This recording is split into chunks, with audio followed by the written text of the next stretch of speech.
बहुत ही महत्वपूर्ण और देश के लिए और बड़ी आबादी के लिए भारतीय जनता पार्टी की सरकार में एक और बिल आया है, क्योंकि मेरे से पूर्व में जो हमारे साथी बोले हैं वो माननीय सदस्य हमारे साथ नहीं, लेकिन मैं उनके बहुत सारी बातों से सहमत हूँ। और अध्यक्ष महोदय, मैं देख रहा हूँ जो एक्स कांग्रेस वाले वो ज्यादा बोल रहे हैं।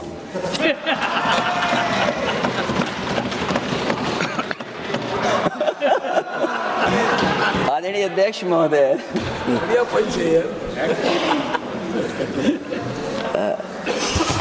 अध्यक्ष महोदय, जो आज बिल पेश हुआ है, मैं हिंदी और अंग्रेजी को जो कुछ समझ सकता हूं वो यही मैं कह सकता हूं कि माननीय मंत्री जी ने ये कहा कि ये उम्मीद है। ये उम्मीद कैसे बना है, अंग्रेजी में भी मुझे समझ में नहीं आ रहा कि उम्मीद है, ये हिंदी में भी समझ में नहीं आ रहा कि ये उम्मीद है। यूनिफाइड वक्फ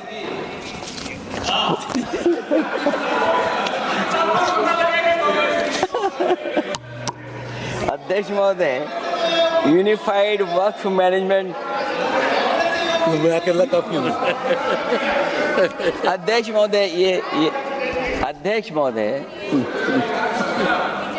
मैं समझ सकता हूं कि मैं वो बात छेड़ना नहीं चाहता था, लेकिन क्या करूं, मजबूरी है अब। अध्यक्ष महोदय, अभी माननीय सदस्य लोग ये कह रहे हैं कि हमारे सदस्य नहीं है यहाँ पर जो हमारे साथी हैं, लेकिन अध्यक्ष महोदय मैं ये कहना चाहता हूँ, अध्यक्ष महोदय मैं ये कहना चाहता हूँ, ये जो बिल लाया जा रहा है, भारतीय जनता पार्टी में एक मुकाबला चल रहा है। भारतीय जनता पार्टी के अंदर मुकाबला चल रहा है कि खराब हिंदू कौन बड़ा है। और ये बात अध्यक्ष महोदय मैं ऐसे ही नहीं कह रहा हूं। जो पार्टी ये कहती हो कि दुनिया की सबसे बड़ी पार्टी है, अध्यक्ष महोदय वो अपना राष्ट्रीय अध्यक्ष नहीं चुन पाए अभी तक।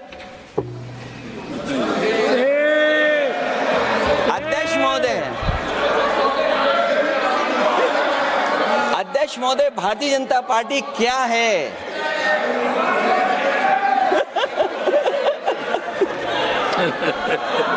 जी, मैं अखिलेश जी ने बहुत हंसते हंसते कहा है, इसको हंसते हंसते जवाब देना।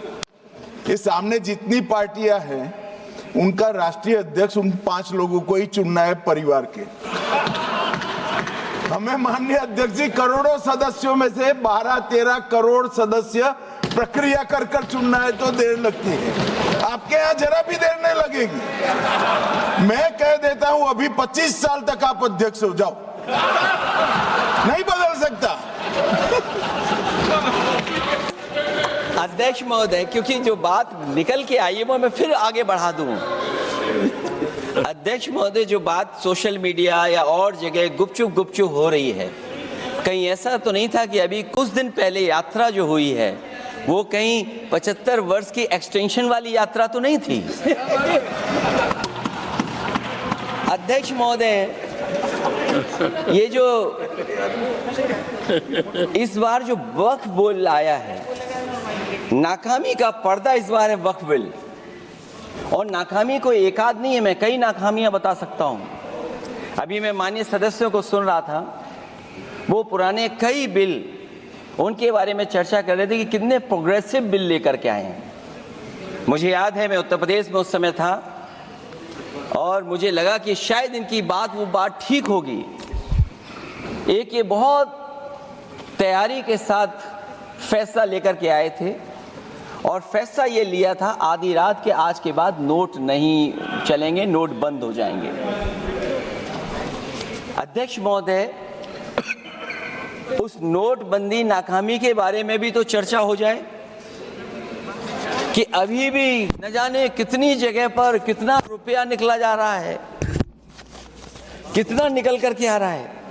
केवल नाकामी नोटबंदी की नहीं, नाकामी बेरोजगारी की भी है, नाकामी महंगाई की भी है, नाकामी किसान की आय दोगुनी नहीं कर पाए वो भी इनकी नाकामी है। मुझे याद है एक माननीय मंत्री जी पूरे देश की नदियों के बारे में बीओडी बता रहे थे, लेकिन माननीय मंत्री जी ये भूल गए कि उनके शहर में, उनके क्षेत्र की जो नदी है उसकी बीओडी क्या है।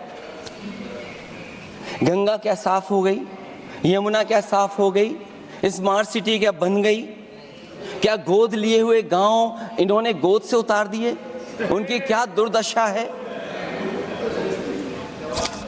इसलिए मैं कहना चाहता हूं ये नाकामी का पर्दा इस बार वक्फ बिल बना है।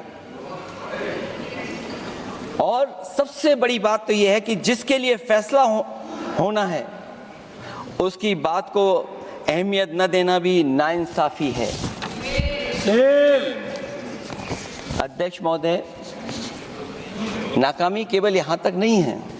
और भारतीय जनता पार्टी क्या है, मैं केवल एक पुरानी घटना याद करता हूं। एक बार फैजाबाद अयोध्या में एक कार्यक्रम था, उसमें बड़ी तैयारी की गई थी और तैयारी के साथ कलाकार मुंबई से बुलाए गए थे। हो सकता है वो सहमति दिल्ली से ना रही हो, केवल लखनऊ की सहमति से हो रहा हो कार्यक्रम। और जब कार्यक्रम की पूरी तैयारी हो गई, भगवान श्री राम बनकर के कोई आ गया, लक्ष्मण बनकर के कोई आ गया, माँ सीता भी बनकर के कोई आ गया, हनुमान जी और भगवान हनुमान भी बनकर के कोई आ गया। लेकिन जब लखनऊ से वो हेलीकॉप्टर उड़ा और अयोध्या पहुंचा तो सब लोग थे, लेकिन उसमें हनुमान नहीं थे। अध्यक्ष महोदय, मैं भारतीय जनता पार्टी के लोगों से कहूंगा कि जानकारी करिए कि आखिरकार भगवान श्री राम थे, लक्ष्मण थे, सीता थी, लेकिन हनुमान क्यों नहीं थे? हनुमान इसलिए नहीं थे, शायद उनकी जात या धर्म कुछ और था। अध्यक्ष महोदय, ये देश मिली जुली संस्कृति से चला है। कुछ हमने सीखा, कुछ उन्होंने सिखाया। और जो लोग ये कहते हैं कि हम सबको बराबरी का हक देते हैं, अभी कुछ दिन पहले ईद निकली है। अध्यक्ष महोदय, वो परंपरा रही है, न केवल मैं जाता हूं बल्कि कोई दल का नेता ऐसा नहीं न जाता हो उस कार्यक्रम में शामिल होने। भारतीय जनता पार्टी के जो मुख्यमंत्री, उप मुख्यमंत्री, वो भी जाते हैं, उप मुख्यमंत्री, सभी धर्मों के नेता आते हैं। लेकिन पता नहीं इस बार क्या साजिश थी, षड्यंत्र था कि वहां पर कुछ पाबंदी लगी हुई थी। अगर किसी कारण पाबंदी लगी हुई थी तो बात समझ में आती है, लेकिन जब जानकारी हुई है, किसी को नहीं पता था कि पाबंदी क्यों लगी है कि आप नहीं जा सकते वहां पर कार्यक्रम में शामिल होने। क्या यही भारत है, यही संविधान हमें रास्ता दिखाता है? अध्यक्ष महोदय, मंत्री जी बताएं हमें, वो खुद भी माइनॉरिटी हैं, भगवान बुद्ध के रास्ते पे चलते हैं। भगवान बुद्ध का रास्ता दूसरा है। हम आपको अपना मानते हैं तब भी जब आप हमारे बहुत सारे ग्रंथों को नहीं मानते हैं, तब भी हम आपको अपना मानते हैं। आप हमारे पुराणों को नहीं मानते हैं, आप हमारे उपनिषदों को नहीं मानते हैं। लेकिन सोचिए, हम हिंदू वो लोग हैं जो आपको स्वीकार करते हैं और गले लगा करके चलते हैं। अब मैं दूसरे धर्म पे नहीं जाऊंगा, कोई नाराज हो सकता है। मैं दूसरे धर्म के बारे में नहीं जा सकता, मैं केवल यही बताता हूं। और मैं उत्तर प्रदेश में, अध्यक्ष जी, जहां से आता हूं, मैं अपमान नहीं कर रहा हूं, मैं सच बोल रहा हूं। और ये बिहार के चुनाव में जो आप कह रहे हैं कि महिलाओं को 2 मेंबर बना दिया, इस बार मैं भी देखूंगा आगे भारतीय जनता पार्टी कितनी महिला लोगों को टिकट देंगे वहां पर।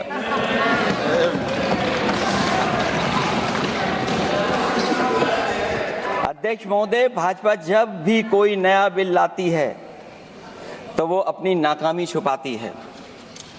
भाजपा वाले मुसलमान भाइयों की वक्फ की जमीन चिन्हित करने की बात कर रहे हैं, जिससे महाकुंभ में जो हिंदू मारे गए हैं या खो गए हैं उनको चिन्हित करने की बात पर पर्दा पड़ जाए। अध्यक्ष महोदय, मुझे खुशी इस बात की कि हमारा धर्म हमारा धर्म, अध्यक्ष महोदय, नहीं, कुछ कहना चाहते हैं। नहीं, प्लीज, उनको अलाउ नहीं किया। अध्यक्ष महोदय, कुंभ में आस्था सबकी है, कोई ऐसा नहीं जिसकी आस्था ना हो। और कुंभ कोई पहली बार नहीं हो रहा था। ये भारतीय जनता पार्टी के लोगों ने ऐसा प्रचार किया कि 144 वर्षों के बाद पहली बार महाकुंभ होने जा रहा है, और लोग निकल पड़े। सरकार ने कहा कि हमारी तैयारी 100 करोड़ की है, लेकिन तैयारी 100 करोड़ की भी नहीं थी। जिस तरह लोगों की जान गई है वहां पर,